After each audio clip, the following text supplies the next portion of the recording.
Jenny, are you there? Can we talk? Oh, hello, Cynthia, was it? I'm on my company break now, so I'm okay for 10 minutes or so. Oh, I see. You're talking to your future, possible mother-in-law, and you give me a time limit to talk? That has nothing to do with it. It's just that this is the only opportunity for a little free time. I'm really busy the rest of the day. I need this break. But if you are going to get along with me in the future, I recommend that you make me your priority. I really can't make such a promise. Excuse me? Anyway, what's this about? I don't have much time left on my break. I have to shut off my phone when my break ends, so I would appreciate it if you could get on with it. Your precious little break, huh? All right. Well, your attitude is part of it too, so yes, let's get on with it. I'm contacting you because, well, I want you to quit your job. Pardon me? I said, if you want to marry my son, I want you to quit your job. Why should I do that? Because it would interfere with you being a good housewife. That's why. If you can't do that, well, I will not allow you to marry my son. I would ask you to terminate the relationship. That's being a little selfish, wouldn't you say? It's that, or you're gone. I will not change my views. I really don't think Brad agrees to this. I mean, he has a say in this too. Brad has nothing to do with it. If I say no, he'll go along with it without question. Are you serious? Yes, of course I am. I know my son. Brad has always been obedient.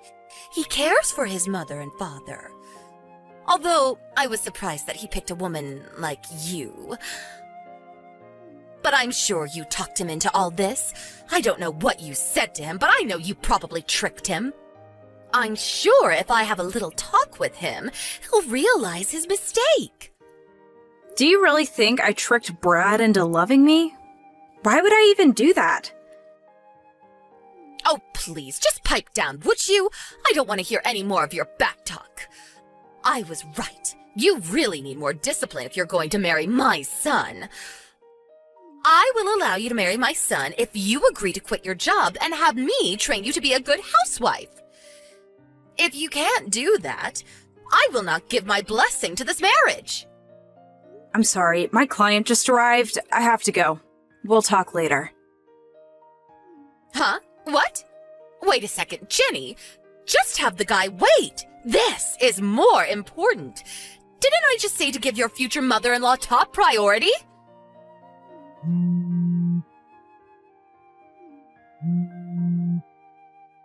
Jenny, pick up. You will regret treating me like this.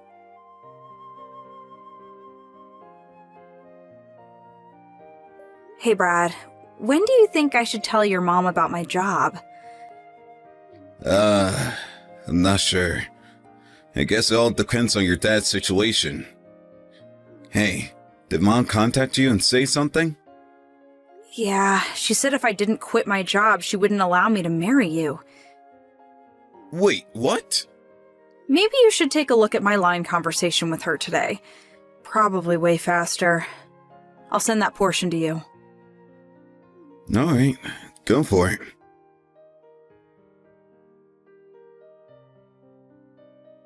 Oh my god, what the hell is this?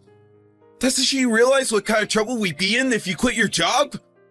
Besides, I'm the one marrying you, not her. It's what I want. Thanks for that, Brad. Makes me feel way better. But no matter what she says, there's no way I'm going to quit my job. Or should I say, it's impossible.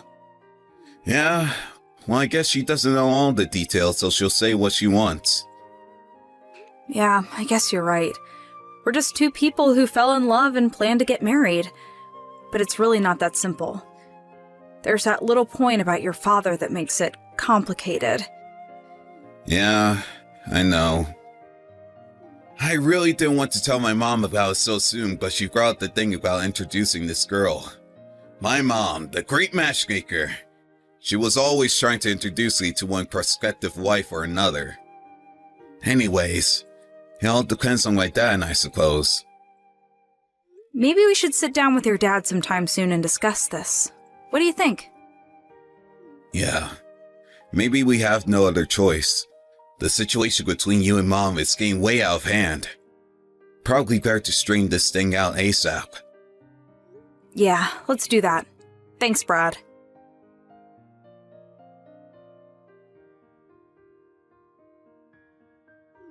Jenny, are you there? Or are you on your break and you can't talk? Just so you know, I called your office and told them that you'll be retiring from the company. Excuse me? I recently came into some interesting information. Apparently, you work for a company that does business with my husband's company. Is that true? Where did... This makes everything way easier. I told them all the negative aspects that I learned about you ever since Brad brought you home. I told them straight up, if you don't fire her right this minute, my husband will terminate all accounts with your company. Hold on a second. What did you just say? What's going on? Mother? Why go so far? My husband's company is one of the biggest and most influential companies around here. I figured your company was a mere subcontracting company, and you're just a lowly desk clerk. I'm right, aren't I? I'm sure the company HR department will contact you pretty soon, so you better be ready to accept the consequences. If you had just obeyed my request, I wouldn't have taken it this far. Mother, I really don't know what you're talking about. Now come on, Jenny. Look at the bright side. Now that you have no job, you can marry Brad, and I can start teaching you how to be a good housewife. What more can you ask for? I did you a favor. I can't understand why you would go so far to make me quit. It's for your own good. Okay then, I guess I'll just have to terminate all negotiations with your husband's company. Pardon me? Cynthia, I know you've never worked a day in your life. I think that fact has worked to your disadvantage. What are you talking about? I have no problem with you being a full-time housewife and mother, don't get me wrong. But just because your husband owns a company doesn't give you the right to chime in regarding business matters. And I have to be honest, what you just did, that's blackmail. And you did it without even understanding the circumstances. I can't believe what I'm hearing. After all that, you still talk like that. Well, that means I'm going to have to give you an even tougher curriculum. You better be ready for lots of sleepless nights. I think it's going to be you who won't sleep well moving forward. Excuse me? I'm not sure how you'll take this. Will you just sulk and give up, or will you deem this as a lesson learned and change your ways? Which will it be? It's all up to you, Cynthia. I'm sorry, but I have no idea what you're talking about. I can't understand you, Jenny. Why can't you make a little bit more sense and accept who you are?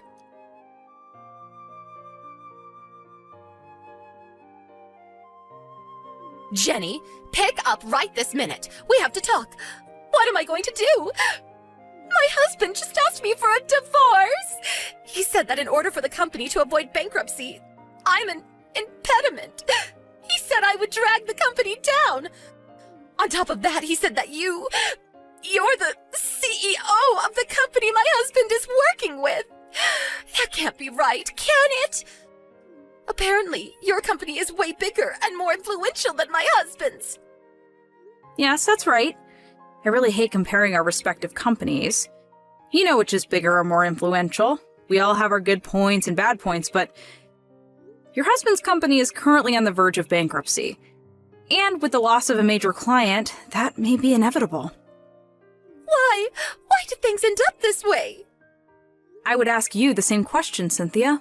Why? I really don't know. It's because you've been obsessed with status. Brad was slated to take over from your husband someday as president. You figured you were the head of the family, as if you were the first lady, so to speak.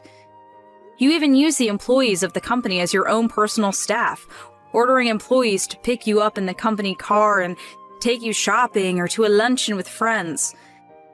I heard you even had employees come to your house to clean up and cook. Some even complain that you yelled at them, demanding that they take priority for you rather than the company. As a result, several key employees ended up resigning. The company was left with an inadequate workforce. They were not able to continue projects that were prematurely postponed due to the resignation of some of those key project managers. Well, subsequently, it had adverse effects on some of the company's major projects. But I was only trying to... Many of those major clients had no other choice but to terminate their contracts due to lack of progress. That's where my company stepped in. We looked over the finances and future potential of the company and decided to acquire the company. Simply put, we bought you out. Bought us out? You mean your company purchased my husband's company? You own our company? Yes. I won't get into the details regarding the negotiations, but some aspects of your husband's company, such as experience and connections in the industry, would be an advantage to us. Your husband made the decision to sell the company to us rather than see it go bankrupt. I think it was a very hard decision for him, but it was the right one in my opinion. Bankrupt? Bought out? What's going on? I'm sure your husband kept this all from you because he knew you would do something stupid to disrupt negotiations. He kept that from me? I'm sure you noticed that company employees have ignored your requests lately. Your husband already puts the gears into motion. It was only a matter of time before he was no longer the owner. So he told his employees to pay no attention to you, to just ignore you. He did that? We conducted negotiations numerous times over the last several months. It involved your husband, Brad, who was slated to take over the company, as well as me and my top executives. In the end, your husband opted to sell the company rather than see it go bankrupt. As for Brad, we decided that he would take over as vice president of the newly formed company, a subsidiary of my company. Brad is going to be vice president of this company? And who's going to be the CEO of this company?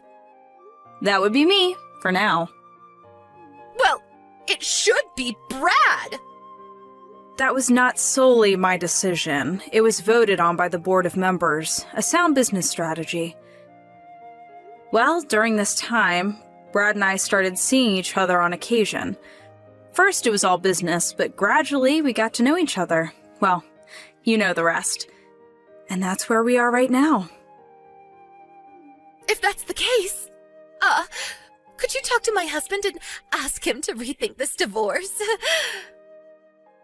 You want me to persuade him? Yes, that's right. It's the least you can do for me.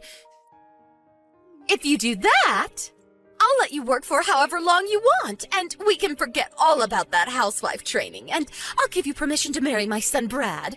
What do you say? I don't need your permission to keep working or to marry Brad. I'll do as I please. Pardon me? How could you say that? I wish you would get this through your head that you have no power to change any of this. Please, Jenny, don't be that way. Listen to me. I believe your lawyer is on the way to discuss your divorce. You're probably pretty busy, so I better get going. Bye! 2 months later, we welcomed some new staff members to our company. Several members from the newly acquired company and our team started working together, and things got off to a great start. As for Cynthia, the divorce proceedings went through without a hitch, with her husband providing her with a reasonable financial package, and even introducing her to a fairly good employment opportunity. But on her first day on the job, she took an overly long lunch break without permission and got fired on the spot. She's never worked a proper job before and does not possess any sort of work ethic, it seems. So all she had to live on was her modest divorce money, but that hit rock bottom pretty quick. She ended up coming to me and Brad for help, but Brad brushed her off. She had no choice left but to return to her parents' place in the country. I hear she's living in some beat-up apartment there, working at some local grocery store, trying to make ends meet.